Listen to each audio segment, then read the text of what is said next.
सांसद गौतम गंभीर ने किया लैंडफिल साइट का दौरा। कूड़े के पहाड़ की हाइट कम होने पर निगम की तारीफ। केजरीवाल पर सादा निशाना, मेयर, कमिश्नर और अधिकारी रहे मौजूद। लोनी गोल चक्कर पर ओवरलोड की वजह से फ्लाईओवर से लटका ट्रैक्टर, हादसे में ड्राइवर की हुई मौत। शव को जीटीबी अस्पताल में पोस्टमार्टम के लिए भेजा। कृष्णानगर में अवैध रूप से खोली जा रही थी जिम। पुलिस ने 10 लोगों को जिम में पकड़ा। अनलॉक 2 में जिम खोलने की नहीं है इजाजत।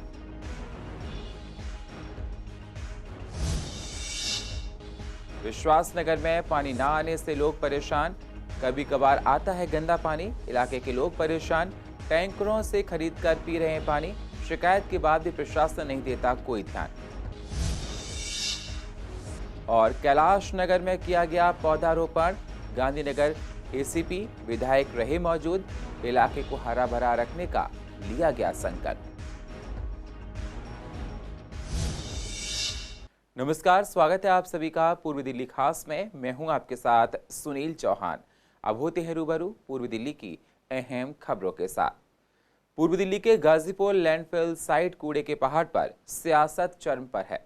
अभी कुछ दिन पहले आप विधायक कुलदीप ने कूड़े के पहाड़ का दौरा किया था और ईडीएमसी सांसद गंभीर पर तमाम प्रश्न खड़े किए थे। आज सांसद गौतम गंभीर ने कूड़े के पहाड़ का दौरा किया। उनके साथ मेयर, कमिश्नर, पार्षद और निगम के कई अधिकारी भी मौजूद रहे। गंभीर ने कहा कि ईडीएमसी अच्छा काम कर रही है। 1 साल में 40 फीट कूड़ा कम किया गया है। जी हां, गंभीर ने आकर केजरीवाल पर तमाम सवाल खड़े कर दिए। केजरीवाल सरकार सिर्फ झूठे आरोप लगाती रहती है। उनको पता नहीं कि लेगेसी क्या होती है। 8 ट्रॉमिल मशीनें लगाई गई हैं और आने वाले टाइम में 4 और लग जाएंगी। कूड़े को सेग्रेट किया जा रहा है। केजरीवाल कभी भी नहीं आते हैं, सिर्फ झूठे आरोप लगाते हैं। केजरीवाल को आकर खुद देखना चाहिए। आपको बता दें, लैंडफिल साइट 1984 से बना हुआ है। लगभग 35 साल हो गए हैं। बधाई देना चाहता हूँ हमारी ईडीएमसी को कि किस तरीके से उन्होंने मेहनत करी है, काम करे। पिछले 1.5 साल में सिर्फ आम आदमी पार्टी एमसीडी की बुराई करती रहती है, हर चीज़ में बुराई करती रहती है, लेकिन जब अच्छाई करने का टाइम आता है, वो लेगेसी वेस्ट है जो पिछले 30-40 साल से वो कम हुआ है। ठीक है, जो नया वेस्ट आ रहा है वो हमारी ही लैंडफिल में इकट्ठा हो रहा है। तो जैसे ये माउंटेन बढ़े जा रहा था, जैसे इसकी हाइट बढ़े जा रही थी, उसको कम किया है 40 फीट कम। इनको यही नहीं पता कि लेगेसी वेस्ट क्या होता है और जो अभी नया कूड़ा जो आ रहा है वो कहाँ पर जा रहा है। तो ऐसा नहीं है कि इसको फैलाया गया है, इसको एक्चुअल तरीके से कम किया गया। 8 यहाँ पर ट्रॉमल मशीन लग चुकी है, अगस्त में 4 और लग जाएंगी। ये 1 साल का कूड़ा नहीं है, ये पिछले 20 साल की सरकारों का कूड़ा है यहाँ पर। ये केजरीवाल जी के झूठ का पहाड़ नहीं है जो कम नहीं हो सकता। ये उन्हीं के 6 साल की पार्टी, उन्हीं के 6 साल के लोगों का भी कूड़ा यहाँ पर इकट्ठा हुआ है और जो हमने कम किया। झूठ बोलने के लिए मैं तो खुद उनको इनवाइट किया है। 6 साल में कितनी बार यहाँ पर आए हैं? 1 साल में मेरा 7वां ट्रिप है यहाँ पर। अगर इतना ही वो दिल्ली की जनता का भला करना चाहते हैं तो 6 साल में यहाँ पर आना चाहिए था ना। यहाँ से कितनी बार जा चुके हैं वो। कूड़े की ऊंचाई निश्चित रूप से कम हुई है, क्योंकि हमने इसमें सितंबर 2017 में जब हादसा हुआ था तो हमने उसके बाद कूड़ा ऊपर नहीं डाला और कूड़ा अपने आप ही नीचे से, और हमने दूसरी एक साइड से हमने कूड़ा उठाना शुरू करा है इस काम के लिए और दूसरी तरफ कूड़ा डलना शुरू हुआ है। हमने जब ये काम शुरू किया था तो केवल 1 ट्रॉमिल लगाने की जगह थी, तो हमारे पास उससे ज़्यादा जगह ही नहीं थी जहाँ पर ट्रॉमिल लगाया जाए। बिकॉज आप देख रहे थे कि चारों तरफ कूड़ा इतना पैक्ड था यहाँ पर। और 2019 के बाद से हमने कोई भी कूड़ा इस लैंडफिल यानी कि जहाँ पर लिगेसी वेस्ट है उस पर नहीं डाला। हमारे पास बगल में 7 एकड़ की जगह थी, वहाँ पर फ्रेश वेस्ट जा रहा है। तो कोई भी फ्रेश वेस्ट 2019 के बाद यहाँ पर नहीं डाला गया। That means there has been no increase in height, क्योंकि यहाँ कूड़े को ढेर को हम काटते हैं। देखिए, कभी भी कूड़े को इस तरह नहीं काटा जा सकता हमेशा, बिकॉज वो इतना अनस्टेबल स्ट्रक्चर है और हाइट तो हमेशा वर्टिकली ही नापी जाएगी। तो अगर मैं कह रही हूँ कि मैंने ये यहाँ पर हमने सारा ये कूड़ा हटा के, तो नेचुरली वो स्लोप, उसका स्लोप भी कम हुआ और कूड़े की हाइट भी। ये 12 से 15 मीटर जो कि 40 फीट के लगभग होता है, इतना कूड़ा कटा है और इसको चारों तरफ से एक साथ नहीं काटा जा सकता बिकॉज ये इतना अनस्टेबल है। एक बार आप देख चुके हैं 2017 में ऐसी घटना हुई कि पूरा का पूरा बिकॉज ऑफ द अनस्टेबिलिटी वो कूड़े का ढेर नीचे खिसक के आ गया। तो ऐसी कोई दुर्घटना ना हो इसलिए इसको एक साइंटिफिक तरीके से ही काटा। गाजीपुर लैंडफिल साइट पर आज गौतम गंभीर की विजिट थी और साथ ही साथ तमाम नेता, निगम कमिश्नर यहाँ पर मौजूद थे और इस साइट को किस तरह से लगातार कम किया जा रहा है उसके लिए यहाँ पर मशीनरी जो है वो नज़र आ रही है। देख सकते हैं कूड़ा जो है 3 भाग में सेग्रीगेट किया जा रहा है और ये भी दावा लगातार किया जा रहा है कि कूड़े की जो ऊंचाई है, जो पहाड़ है, उसको लगातार कम होता देख रहे हैं। और वहीं अगर बात करें तो यहाँ पर देख सकते हैं कि जो दावा किया गया है वो ये किया गया है कि यहाँ पर जो मशीनरी है वो लगाने तक का स्पेस पहले नहीं हुआ करता था और अब यहाँ पर तमाम मशीनें लगातार इंस्टॉल की जा रही हैं और लगातार इस कूड़े के पहाड़ की जो हाइट है उसको भी कम होता देखा जा रहा है।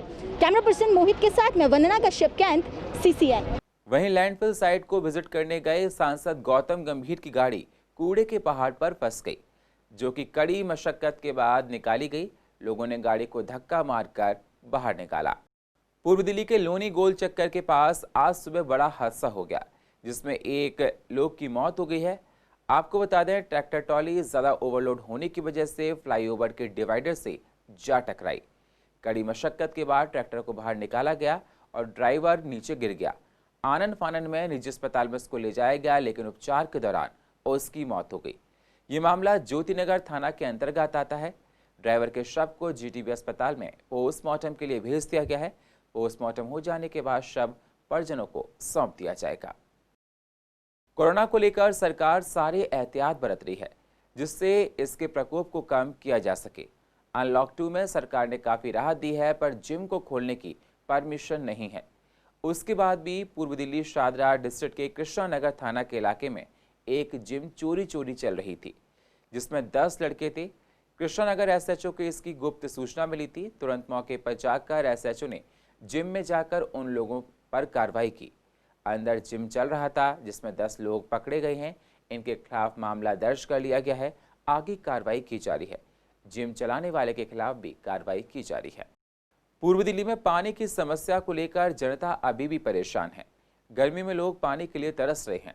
विश्वास नगर की 60 फुटा रोड और आसपास की गलियों में पानी की समस्या पिछले कई सालों से बनी हुई है।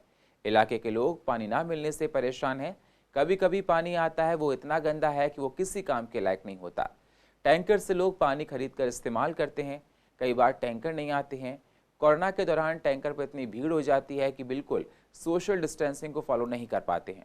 हम लोग कई बार इसकी शिकायत प्रशासन से कर चुके पर समस्या पर कोई समाधान नहीं लिया।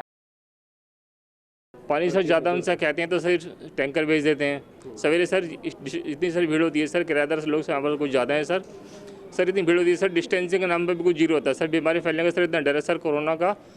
सर ये एरिया भी सर ऐसा आता है सर, रेड जोन में आ रहा है सर। फिर भी सर लोग पानी भरते हैं मजबूरी के अंदर सर, क्योंकि सर पानी से पीने को तो चाहिए सर। हाँ, पानी आता ही नहीं है बिल्कुल। गली नंबर 14 में तो बिल्कुल नहीं आता है। पानी की बहुत परेशानी है और गर्मी के दिन है। पानी तो मीठा चाहिए ही चाहिए। खारे से सब काम करते हैं लेकिन मीठा नहीं आता है। बड़े बूढ़े सब टैंकर से लाते हैं भर के, सुबह सवेरे भागना पड़ता है। दूरी है जो टैंकर पे जाके लाइन लगाता, इधर कहता कि दूरी रखो। अब दूरी रखा है कहाँ से? अगर दूरी रखा तो पानी नहीं मिलता है। एक टैंकर आता है, 3-4 गली इकट्ठी हो जाती हैं पानी के लिए, तो कैसे भाई बहन मिलता भी नहीं है।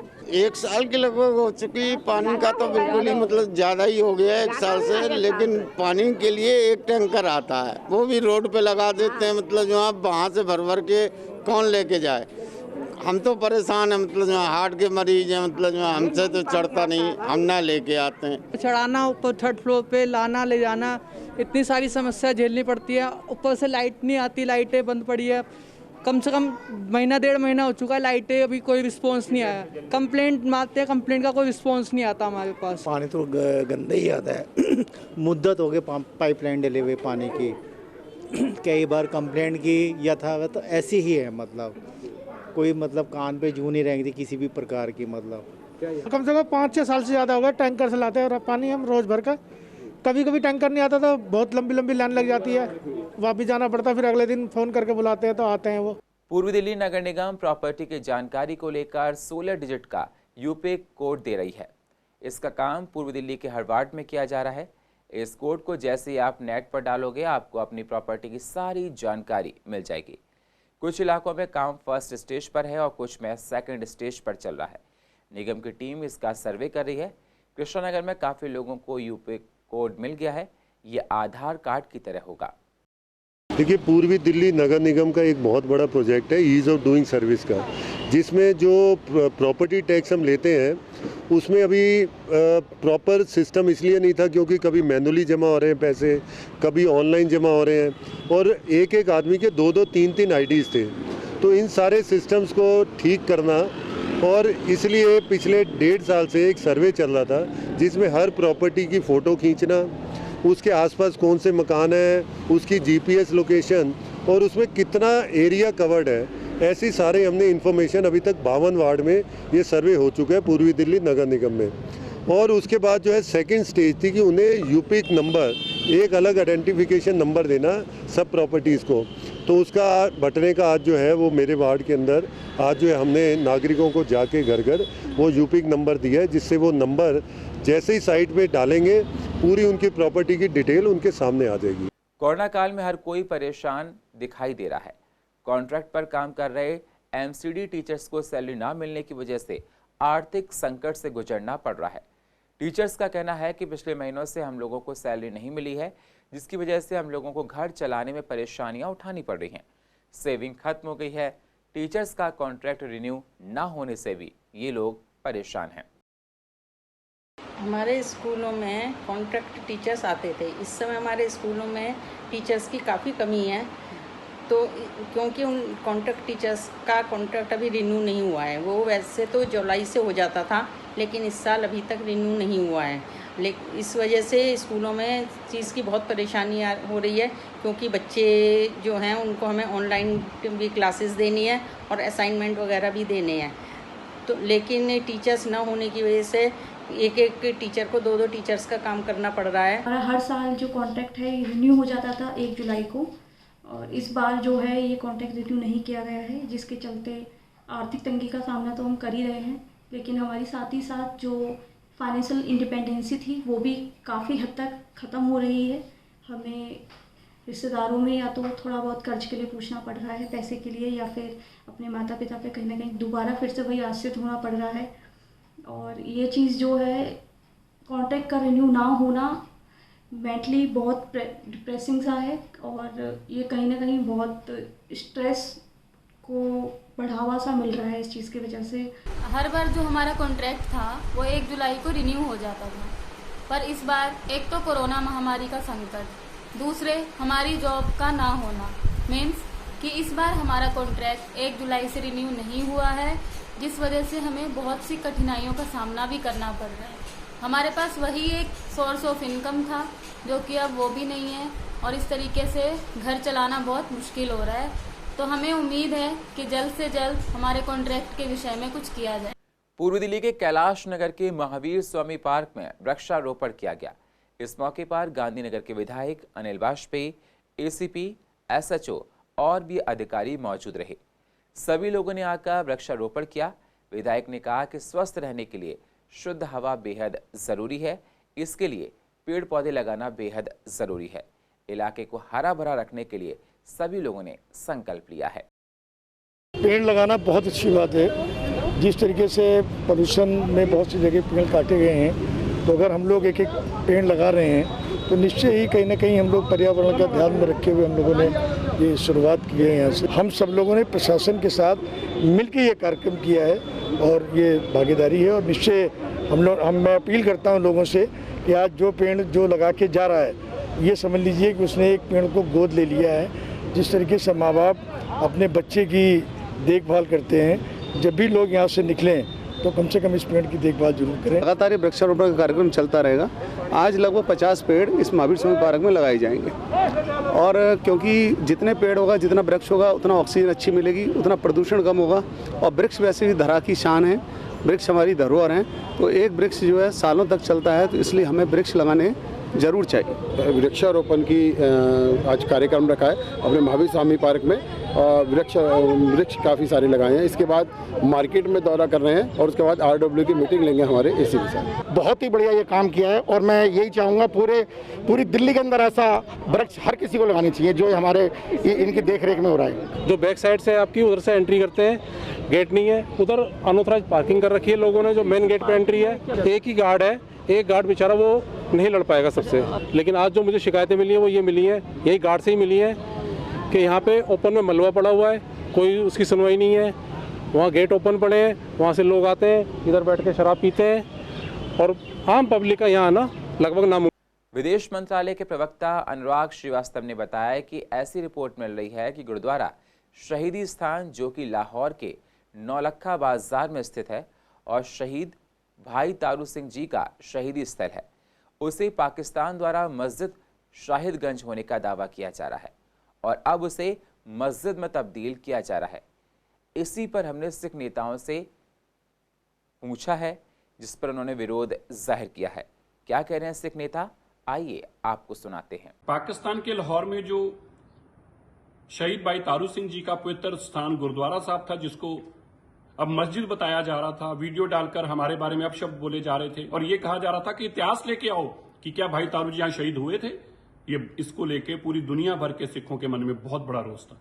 कल भारत सरकार को जब हमने ये जानकारी दी, मैं धन्यवाद करता हूं, भारत सरकार ने तुरंत पाकिस्तान के पास ये इश्यू को रेज किया और उनको सख्ती से अल्फाजों से कहा कि इस गुरुद्वारे की सुरक्षा की जाए और जिन लोगों ने ऐसा काम किया है उनके खिलाफ कार्रवाई की जाए। कल ही पाकिस्तान की सरकार ने भी, वकाफ वैक्यू बोर्ड ने भारत सरकार के आग्रह के बाद, भारत सरकार की आपत्ति के बाद उन लोगों के खिलाफ मुकदमा दर्ज कराने को कहा है। मुझे उम्मीद है कि पाकिस्तान के प्रधानमंत्री इमरान खान जी हमारे इस दर्द को समझेंगे। आज हमसे हमारे उन महान शहीदों का सबूत मांगा जा रहा है। ऐसी महान शहादत का अगर सबूत मांगा जाएगा तो कहीं भी दुनिया भर के सिखों के मन में रोष आना, दुख आना, ये जायज है। मुझे उम्मीद है कि जल्दी ही हमारे इस मसले को हल किया जाएगा और सरकार वहां की ये सुनिश्चित करे कि ऐसे गुंडों को जेल में डाला जाए और हमारे गुरुद्वारों को सुरक्षित किया जाए। पाकिस्तान ने एक बहुत ही शर्मनाक काम किया। उस गुरुद्वारे की जगह को घेर के उसे मस्जिद बनाने की कोशिश कर रहे हैं, जो कि कोई भी सिख किसी भी दुनिया में हो वो बर्दाश्त नहीं करेगा। और इसमें पहल की है दिल्ली सिख गुरुद्वारा मैनेजमेंट कमेटी ने, सरदार मनजिंदर सिंह सिरसा जी ने और उनकी पूरी टीम ने। कल हमने मुलाकात की थी गृह मंत्रालय के अधिकारी से, अनुराग श्रीवास्तव से, और हमने उन्हें रिटर्न में लिख के दिया कि वहां पे गुरुद्वारे की जगह मस्जिद बनाई जा रही है, जो कि हम बिल्कुल बर्दाश्त नहीं करेंगे। और उन्होंने हमें आश्वासन दिया है कि ऐसा वहां पे कुछ नहीं होगा और हम जल्दी जल्दी वहां पर एक्शन लेंगे।